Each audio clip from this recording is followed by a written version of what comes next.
Halo Sobat Bola, apa kabar? Semoga Baik, semua sehat selalu. Amin, eh, amin, amin, amin.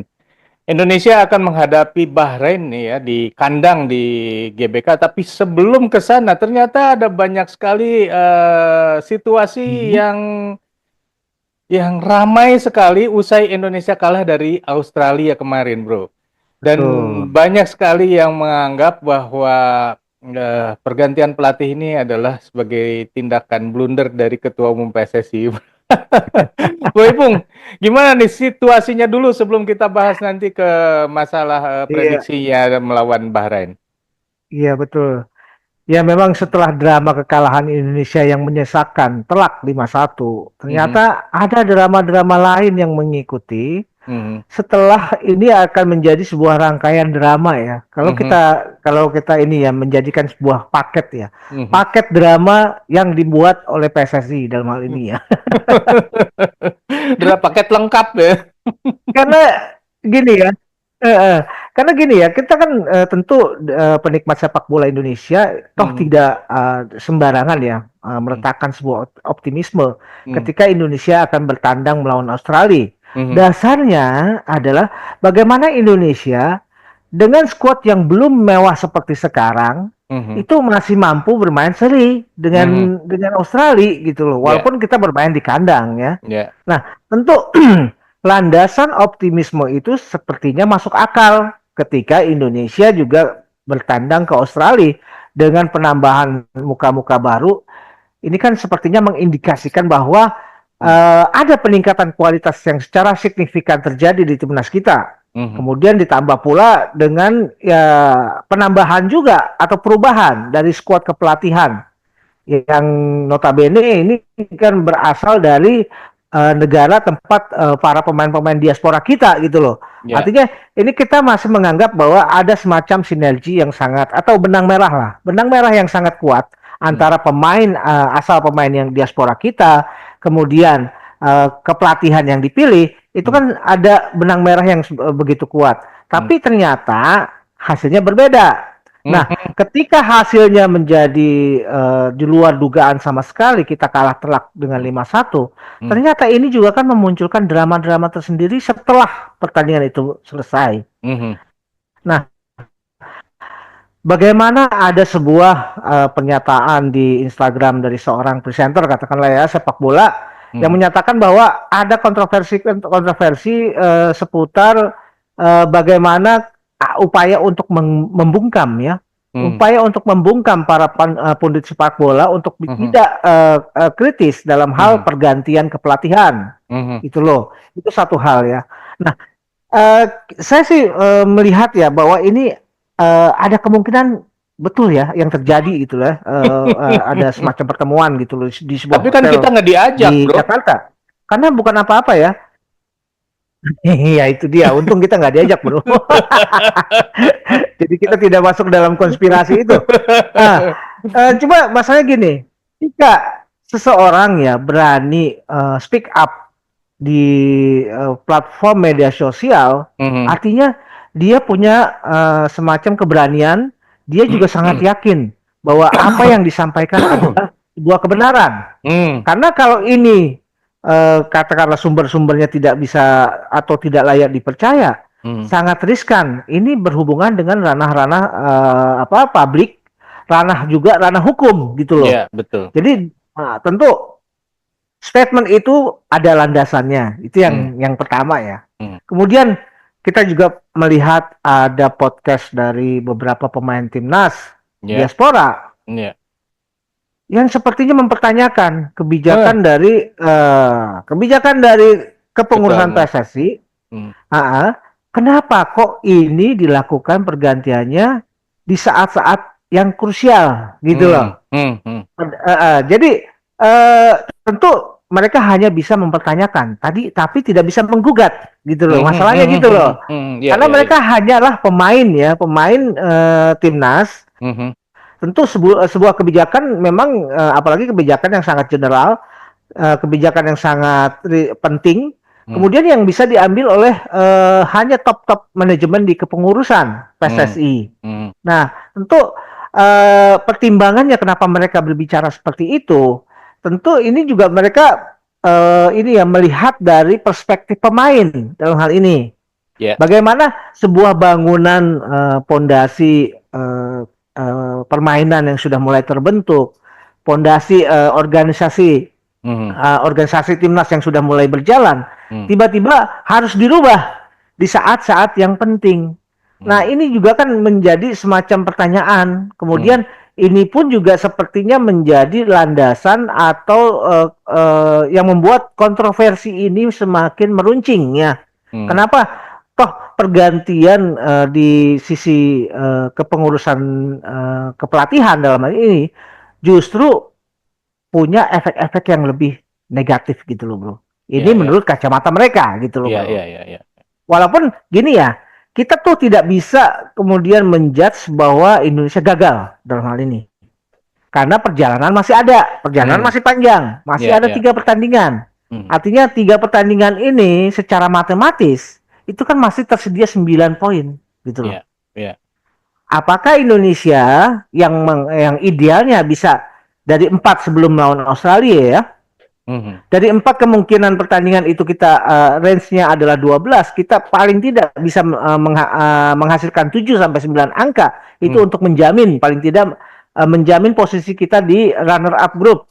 Tapi setelah kekalahan melawan Australia, ini kan semakin mengecil peluang itu untuk itu. Apalagi di pertandingan yang 3 ini, oke lah kita akan melawan Bahrain dan China di kandang. Tapi melawan Jepang kita bertandang, bro. Jepang main di tandang. Waduh. Apa rasanya itu, bro? Artinya kemungkinan untuk bisa mendapatkan angka maksimal 9 itu rasanya berat sangat gitu, sangat berat ya. Tapi kita masih bisa berharap lah dari Bahrain melawan China dan China nanti, bro. Jadi masih ada harapan bahwa kita bisa meraih 6 poin dari 7 yang sebelumnya kita anggap bahwa kita bisa dapat lah gitu ya. Betul. Ya. Tapi gini ya, bahwa kita balik lagi ke obrolan yang tadi ya, mengenai kontroversi ini kan, bahwa pemain naturalisasi tinju sendiri kalau misalnya mereka menganggap bahwa ini sesuatu yang mengherankan, berarti sebenarnya pergantian pelatih ini hanya di karang-karang aja ya kemarin, bahwa pernyataan ada di ruang ganti itu aja kejadian gini-gini gitu tuh, seolah-olah bahwa itu sebenarnya tidak terjadi dong kalau seperti itu gitu. Ya, jadi gini, saya sih melihat kemungkinan ya bahwa ada semacam conversation atau diskusi antar pemain itu hal yang lumrah gitu loh, hal yang biasa. Tapi kalau kemudian pertemuan internal antar pemain ini kemudian digoreng menjadi sesuatu yang menjadi penyebab, katakanlah ya, itu lain masalah, bro. Karena apapun zaman sekarang di Indonesia, apapun bisa digoreng ya. Yang tadinya bukan hal yang penting menjadi sesuatu gitu loh, bro. Nah, saya pikir kalau pertemuan itu dalam rangka diskusi internal antar pemain dan tidak ada hubungannya dengan katakanlah ketidakpercayaan, ketidakpercayaan terhadap kepelatihan pada saat itu, yang notabene masih dipegang STY waktu itu ya. Nah, ini saya pikir ini adalah sebuah tindakan-tindakan yang tidak wajar dalam hal ini ya. Indisipliner ya. Indisipliner kalau itu ada upaya untuk melakukan itu. Tapi kalau ini hanya internal diskusi antar pemain dalam rangka untuk meningkatkan semacam komunikasi, sinergi dan segala macam, itu hal yang lumrah saya pikir, bro. Nah, kita menuju ke kita bahas dulu yang kemarin ya di laga Australia ini kan kelihatan bahwa tidak ada chemistry.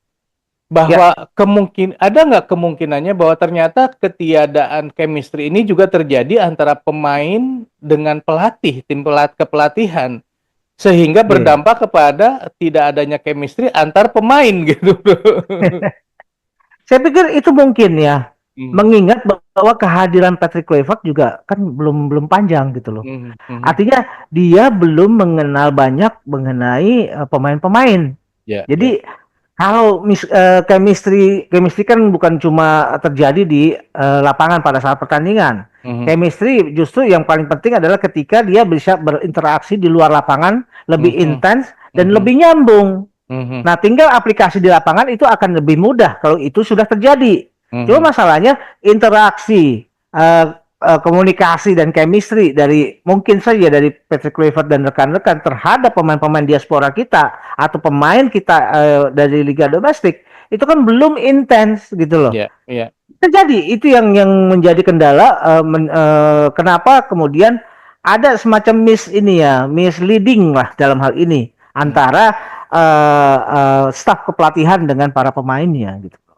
Nah, kalau misalkan seperti itu ya, bagaimana Hmm. kita bisa menghadapi Bahrain, Bro? Ya, Yang mana Bahrain yang sekarang itu tidak sama lagi dengan Bahrain yang ketika lawan Indonesia kemarin bisa di apa ya? Hampir menang lah Indonesia, bahkan ya, ya, hampir betul, dikalahkan betul. oleh Indonesia.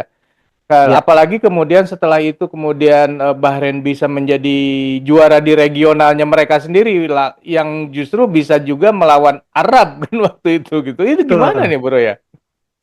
Ya ini kan dinamika yang berjalan ternyata begitu cepat ya Mhm. di sepak bola. Artinya perubahan-perubahan itu bukan cuma terjadi di Bahrain sebetulnya. Mhm. Perubahan itu juga kan terjadi di Australia. Ya, Perubahan itu juga terjadi di Indonesia gitu ya. loh. Mhm. Mungkin tim yang tidak banyak berubah adalah Jepang, mungkin China gitu loh. Mhm. Nah, sedangkan Bahrain dan Australia Mhm. serta Indonesia itu Mhm. adalah tim-tim yang boleh dibilang terjadi perubahan-perubahan yang cukup Mhm. signifikan, Mhm. terutama sekali yang terjadi di timnas kita, Ya. gitu loh. Nah, tinggal kalau misalkan ada kekhawatiran terhadap kekuatan Bahrain sekarang, ini kan cerminan dari ketidakpercayaan kita terhadap komposisi yang terjadi di timnas kita saat ini. Ya betul. Ya. Ya kan? Kalau misalkan kita tuh sebagai penikmat sepak bola, sebagai fans sepak bola, sebaiknya mungkin kita tidak lagi mencoba untuk bersikap tidak percaya dalam hal ini ya. Mhm. Karena biar bagaimanapun tetap kepelatihan ini harus kita dukung gitu loh. Mhm. Mengingat bahwa ada peluang kita bisa memanfaatkan pertandingan melawan Bahrain dan China. Mhm. Toh perjalanan masih ada. Mhm. Patrick Kluivert dan kawan-kawan belum sepenuhnya gagal dalam hal ini. Mhm. Tapi memang kekalahan melawan Australia itu memunculkan kontroversi-kontroversi dan drama-drama yang tidak kalah menariknya, Bro. Ya, ya. Ya akhirnya kemudian sekarang banyak sekali di media Nah, sosial gambar-gambar atau hmm, pernyataan-pernyataan yang membuat kita makin tidak percaya kepada tim kepelatihan yang sekarang. Seperti misalnya di tengah-tengah pertandingan kemudian Patrick mengangkat telepon, entah menerima telepon atau memanggil telepon gitu, terus dia berbicara iya, dengan ya intinya berbicara via telepon, terus kan diartikan bahwa wah ini lagi ngomongin dengan apa masalah judi gitu kan. Ya ya ini kan juga hmm, kenyataan bahwa ya, Patrick sebelumnya kan menjadi sebuah seseorang yang terkait dengan sebuah judi kan gitu kan. Nah ini jadinya kan nah. makin makin makin nggak jelas ini beritanya kan seperti apa gitu, dan narasi-narasi ini kan menjadi semakin menjadi bumbu gitu buat kita Iya, gitu. iya, betul. Memang ya itu tadi ya, segala tindakan-tindakan lah ya yang tidak normal yang terjadi di lapangan akhirnya kemudian di ini ya sepertinya Dipersepsikan ya. dinarasikan, Iya. dipersepsikan ini ke hal-hal yang negatif Iya. mengingat hasilnya juga negatif gitu Iya, loh. betul. Ya kita nggak tahu apa yang terjadi dengan Patrick Kluivert ketika dia menerima telepon. Tapi ini juga ketika dia menerima telepon pada saat pertandingan berjalan, ini Iya. sepertinya juga sesuatu yang tidak normal, saya pikir ya. Iya, iya, Ini iya. juga harusnya sih sebagai pelatih timnas sebuah negara ya dia tidak harus menghindari hal-hal yang demikian. Iya. Karena itu tadi, walaupun optimisme masih ada, tapi ya jangan sampai kemudian ini menjadi hal-hal yang menjadi alasan buat orang untuk menggugat dia Iya, sebetulnya. iya, iya, iya. Ah, ah. Ya kita lihat aja nanti seperti apa, Bro. Iya.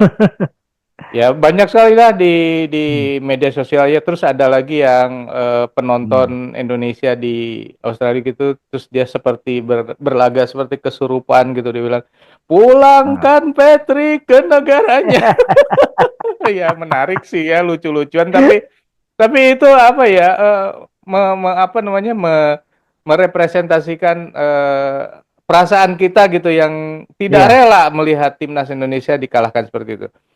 Kita betul. lanjut ke laga lawan Bahrain ya. Bahrain tadi disebut bahwa kan sekarang sudah berbeda lah dengan Bahrain yang kemarin. Tapi Heeh. banyak pertanyaan yang muncul. Seperti misalnya, akankah Bahrain memanfaatkan wasit lagi nih untuk memenangkan laga ini, bro? Rasanya udah sulit ya, karena itu kan skandal wasit waktu pertandingan di Bahrain itu begitu mendunia ya. Hmm. Bahkan FIFA sendiri sampai angkat angkat bicara mengenai masalah itu. Ya. Artinya kalau kemudian wasit menjadi biang, katakanlah ya, biang dari terjadinya kontroversi yang akan terjadi di pertandingan Indonesia melawan Bahrain, Hmm. rasanya ini nggak akan terjadi ya. Hmm. Cuma memang masalahnya kita juga harus bisa memanfaatkan laga tandang ini, gitu Hmm. loh. Sekaligus ini juga untuk memunculkan harapan, memunculkan kepercayaan lagi terhadap Patrick Kluivert dan rekan-rekan, Hmm. supaya kalau sinergi antar kita kan bisa dalam hal ini kita bicara sebagai stakeholder ya, Ya, ya, stakeholder persepak bola nasional. ya, Kita tidak rela tentu bahwa timnas kita diobok-obok dengan cara yang ya begitulah gitu loh, ya, nggak ya, asik banget gitu. ya. Nah, kalau sebagai stakeholder tentu kita juga punya kepentingan terhadap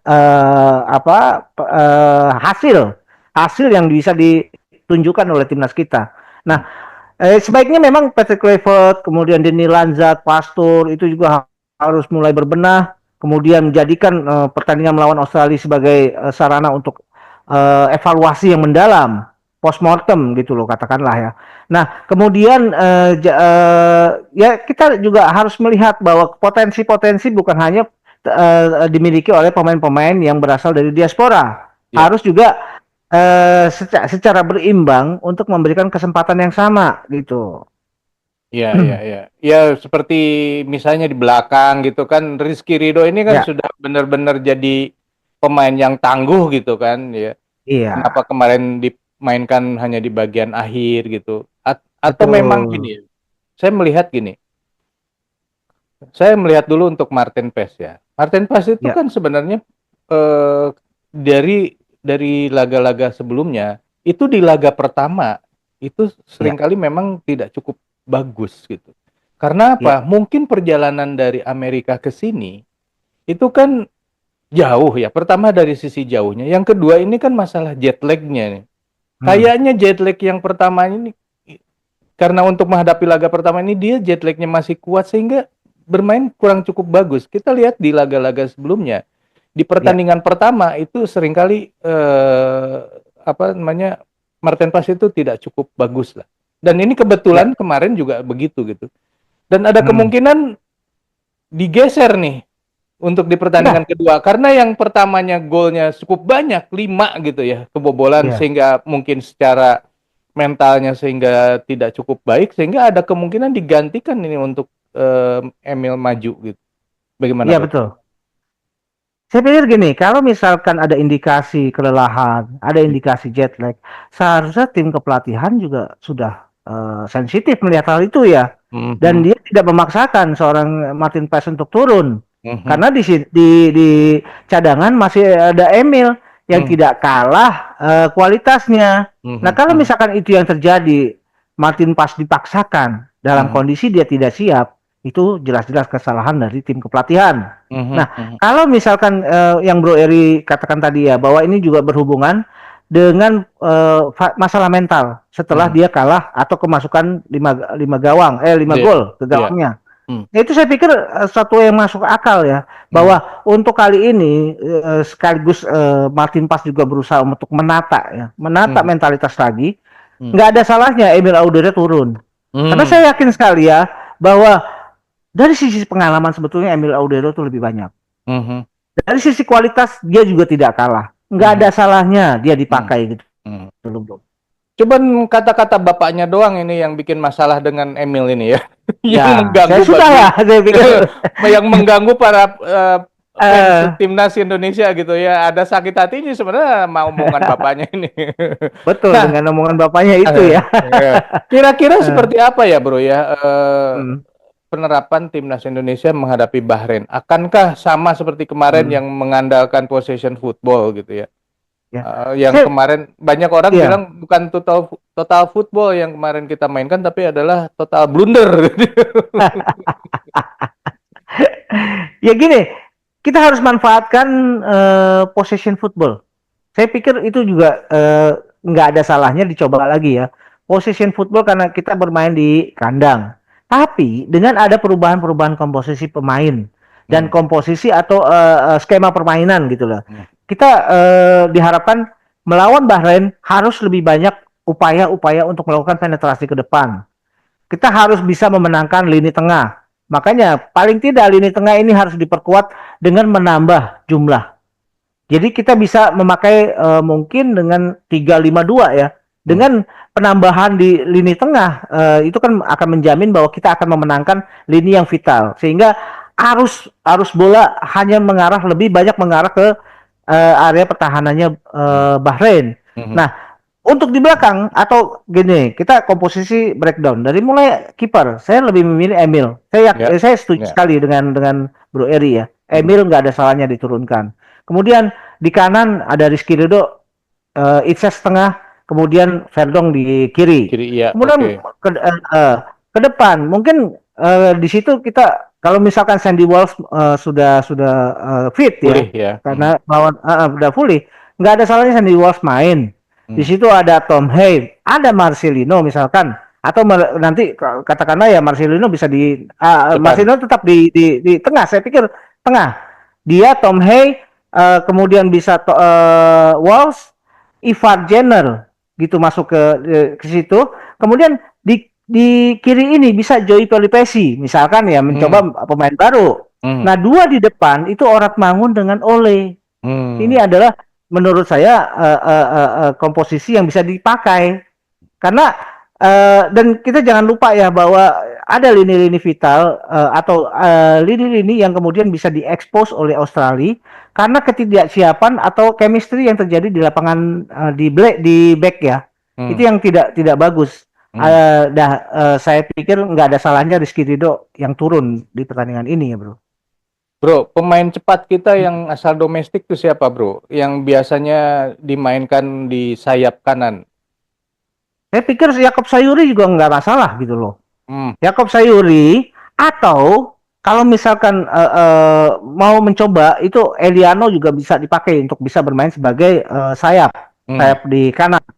Elian kita punya opsi sebetulnya dengan penambahan pemain diaspora ini kedalaman squad Indonesia sebenarnya sangat bagus ya. Di Hmm. situ banyak pemain-pemain versatil dalam hal Hmm. ini. Hmm. Ada Marcelino, Hmm. kemudian ada Eliano Renders, Hmm. ada Orat Mangun, itu Hmm. kemudian ada Nathan. Itu adalah pemain-pemain versatil. Ada Hmm. Justin Hubner, Hmm. ada Ivar Jenner. Itu juga ya saya pikir itu akan menjamin ya bahwa kedalaman squad kita itu cukup mumpuni dalam hal ini, Bro. Nah, Bro, ini kan kemarin ketika melawan Australia itu Indonesia melakukan pressing ya, yang cukup Ya, ketat ya, sehingga ya, ketika pemain-pemain Australia bergeser ke belakang bidang permainan, terus pemain Indonesia juga mengikuti kan, sehingga memberikan ruang yang cukup besar antara pemain paling belakang dengan kiper. Dan itu menjadi ya. ruangan ini yang justru menjadi berbahaya buat Indonesia. Apakah melawan Bahrain akan menggunakan pola yang sama seperti itu, Bro? Ya, saya pikir gini, ini kan yang terjadi ketika melawan Australia adalah tidak sensitif dalam melakukan transisi. Hmm. Itu yang terjadi. Hmm. Ketidaksensitifan dan ketidaksiapan lini belakang untuk katakanlah menghalau transisi permainan Australia dari off ke on gitu ya. Hmm. Ini juga kan terjadi karena chemistry dan kerjasama antar pemain, komunikasi di lini belakang itu tidak bagus Hmm. gitu loh. Kecuali kalau misalkan ada komunikasi yang bagus, kemudian ada chemistry yang sudah berjalan dengan baik. Semisal antara J Ises dengan Rido yang selama ini terbukti lebih bagus ya dalam hal Hmm. ini ya Hmm. komunikasinya. Saya pikir itu tidak akan terjadi. Cuma Hmm. yang terjadi adalah itu tadi tidak ada ini ya chemistry di belakang, terutama dua back sejajar antara Itses dengan Miss Hilger waktu itu. Enggak. Nah, kalau misalkan katakanlah ingin mendapatkan hasil yang lebih, nggak ada salahnya Ridho dicoba gitu loh Hmm. untuk mendampingi JISS dalam hal ini ya bro. Dan ingat sekarang ini kita kan apa ya berupaya untuk menang nih. Hmm. Penumpukan permainan di lapangan tengah itu adalah hal yang harus dilakukan gitu loh bro. Bro, ini kan kemarin Hmm. banyak sekali sekarang tekanan kepada tim kepelatihan gitu kan boleh disebut sangat tinggi lah gitu. Betul. Kalau disebut panik mungkin bisa aja kan mereka panik gitu. Wah, ternyata apalagi di stadion di Australia yang demikian besar berkumandang gitu teriakan Sintayong Sintayong Nah, pasti kan iya akan iya. mengganggu juga gitu kan. Nah, Betul. pertanyaannya adalah apakah situasi ini akan membuat tim kepelatihan tidak nyaman dan kemudian menyampaikan kepada tim juga dalam kondisi yang tidak nyaman sehingga justru memperburuk chemistry antara pelatih dengan pemain. Mungkin nggak kayak Gini. gitu, bro? Ya, kemungkinan itu ada, ya. Cuma masalahnya pelatih kita ini adalah pelatih-pelatih profesional yang mereka berasal dari pemain-pemain top gitu loh. Artinya kondisi-kondisi mereka under pressure itu bukan baru sekali ini terjadi Ya, gitu ya, loh. ya, ya. Nah, yang paling mungkin adalah bagaimana mereka berusaha mereduksi tekanan-tekanan mental itu menjadi hasil yang lebih positif. Artinya membalas Hmm. dendam kekalahan gitu loh dengan hasil yang lebih positif. Jadi Hmm. saya pikir pasti pressure itu ada. Ya, Tapi bagaimana mereka memanage pressure itu lebih penting sebetulnya. ya, Mereka kemudian menjadikan tekanan itu menjadi semacam modal ya, ya, modal untuk memberikan hasil yang lebih baik. ya. Oke, kalau gitu ada Hmm. nggak kans Indonesia menang lawan Bahrain? Ini balik lagi karena Saya kita merasa tidak percaya diri gitu kan? akhirnya Betul nggak begitu sih? ya. Eh, eh, Saya sih masih meyakini ya bahwa Indonesia bisa mengatasi Bahrain. Karena Bahrain sendiri juga dalam hal ini ya tidak nyaman juga ya bermain di Indonesia ya. karena perlakuan mereka ketika Indonesia tandang ke sana. Mhm, Artinya ada beban juga di situnya. mhm. Ya, mudah-mudahan ya bahwa kekalahan melawan Australia kemarin ini kan menjadi cambuk motivasi ya yang membawa tim kepelatihan dan para pemain untuk bisa menunjukkan hasil yang lebih baik, jauh-jauh lebih baik ketika melawan Bahrain nanti, bro. Iya, artinya ingin mengatakan bahwa pemain Bahrain dalam kondisi tertekan gitu ya berada di Indonesia atau bisa aja justru kebalik karena mereka merasa diganggu gitu terus mereka malah berbuat yang bertindak yang melebihi ekspektasi mereka sendiri sehingga mereka bisa memenangkan laga kan kacau jadinya kalau kayak gitu. Ya, ya bisa. Segala segala hal bisa terjadi di lapangan ya. Iya, iya. Tinggal bagaimana ya itu tadi Indonesia bisa memotivasi diri dan bisa keluar dari akibat kekalahan dari yang kemarin itu. Itu Hmm. adalah sesuatu yang harus dilakukan di pertandingan ini. Kalau sampai ini tidak bisa dilakukan, saya nggak ngerti deh apa yang terjadi nanti. Kita nggak usah bahas dulu kalau misalnya Indonesia tidak berhasil Eh, menang ya kan. Kita ya, anggap bahwa ya kita bisa menang dulu nih. harus menang dan saya Ya yakin memang Indonesia justru bisa menang. ya Ah, justru itu Indonesia harus menang di laga ini karena ini menjadi sangat menentukan apakah betul. Indonesia masih bisa berada di posisi 3 dan 4 ya. Ya, Bukan lagi kita sudah tidak bisa mengatakan bahwa Indonesia bisa menjadi runner up grup itu kayaknya rasanya udah sulit banget ya pada posisi ini ya. apalagi kita masih menyimpan satu pertandingan melawan Jepang yang notabene Jepang sendiri sudah menjadi satu-satunya wakil yang apa menjadi tim pertama yang berhasil maju ke Piala Dunia kan. Betul, Ya. Ya betul. udah kalau gitu ya Indonesia bisa menang, kalau nggak menang nanti kita bahas nanti belakangan. Oke, oke. Oke, sobat Siap, bola siap. itu dulu ya obrolan kita ya mengenai situasi timnas Indonesia menjelang menghadapi Bahrain. Kalau menurut sobat sendiri ini, bisa nggak Indonesia menang nih lawan Bahrain? Bisa tidak bisa menang, menang tidak bisa menang.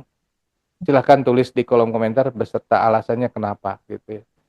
Sekian dulu Aduh, sekian dulu obrolan kita. Kita lanjut di obrolan lain. Sampai jumpa. Bye. Thank you, bro.